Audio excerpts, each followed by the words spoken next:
সবাইকে স্বাগতম English grammar tense lesson 10 এ।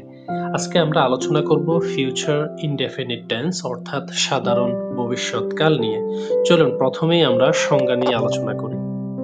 Future indefinite টেন্সের সংজ্ঞা মানেই হচ্ছে ভবিষ্যতে কোনো কাজ ঘটবে এরকম কিছু বোঝালে সেটা ফিউচার ইনডেফিনিট টেন্স হয়। যেমন আমি কাজটি করব বা করিব, I will অথবা shall do the work।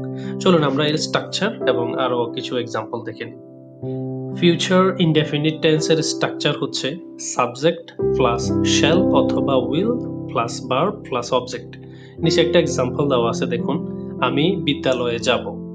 ইংলিশে I shall go to the school। আইটা সাবজেক্ট, shall অথবা will go to the school। shall অথবা will দুইটা ইউজ করা যায়। এবার আমরা একটু নোট দেখি যে shall বা willটা কিভাবে ব্যবহার করা যায়। ফিউচার ইনডেফিনিট টেন্সের ইম্পর্টেন্ট নোট হচ্ছে সাধারণত ফার্স্ট পারসনের পর shall বসতে পারে, এছাড়া অন্য সব ক্ষেত্রে will বসে। First person.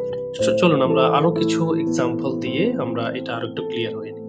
দেখুন, ফর এক্সাম্পল, আমি বিদ্যালয়ে যাব, I shall go to the school। এখন এখানে হচ্ছে আইটা ফার্স্ট পারসন সিঙ্গুলার, কেমন?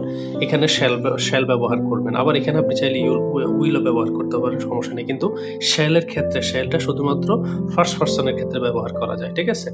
এরপরে হচ্ছে সে বিদ্যালয়ে যাবে, he will go to the school। ওকে, 3 নম্বরে হচ্ছে তারা বাজারে যাবে, they will go to the market। তো আশা করতেছি ফিউচার ইনডেফিনিট টেন্সটা মোটামুটি আমরা ক্লিয়ার হয়ে গেছি। বেশি বেশি প্র্যাকটিস করুন এবং ইনশাআল্লাহ পরবর্তী ক্লাসে দেখা হবে। আজকের মতো এখানে বিদায় নিচ্ছি।